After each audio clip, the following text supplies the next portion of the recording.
Praise the Lord. ఎడార్ల సెలయర్లు మార్చి 17. నేను నీతో తెలియచెప్పు వరకు అక్కడనే ఉండుము. మత్తయి 2:13. నన్ను ఉన్నమన్న చోటే ఉంటాను. ప్రియ ప్రభు, నీవు చెప్పిన చోటే ఉంటాను.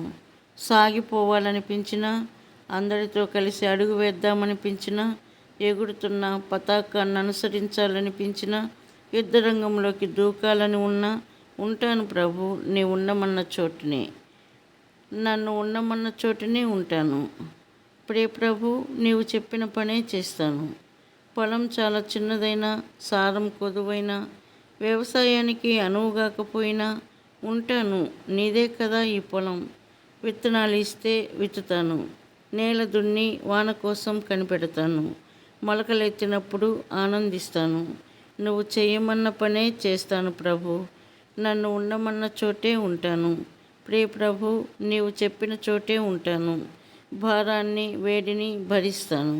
నీ మీద ఆనుకుని సాయంత్రం అయినప్పుడు బరువైన నాగలిని నీ ముందు ఉంచుతాను. నా పని పూర్తి అయిందని దాన్ని దించుతాను. నిత్యత్వపు తేజస్సులోకి బ్రతుకు గమ్యాన్ని చేరి కనుగొంటాను. నిలిచి ఉండడమే మేలు సాగడం కన్నా.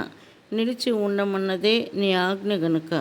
పరిస్థితుల పంజరం కేసి రెక్కలు కొట్టుకునే అసహనం నిండిన హృదయమా, ఎక్కువగా ఉపయోగపడాలని తహతహలాడుతున్నావా? నీ రోజులన్నిటినీ దేవుడే నియమించాడు. ఓపికతో నిరీక్షించు. జీవితం చవిసారం లేదనిపించిన వేళలే నీకు బలం చేకూరే సమయాలు. ఆ బలంలో దేవుడు నీకు అందించే పెద్ద పెద్ద అవకాశాలను అందుకుని ఆ ఒత్తిడులకు తట్టుకుని నిలబడగలవు.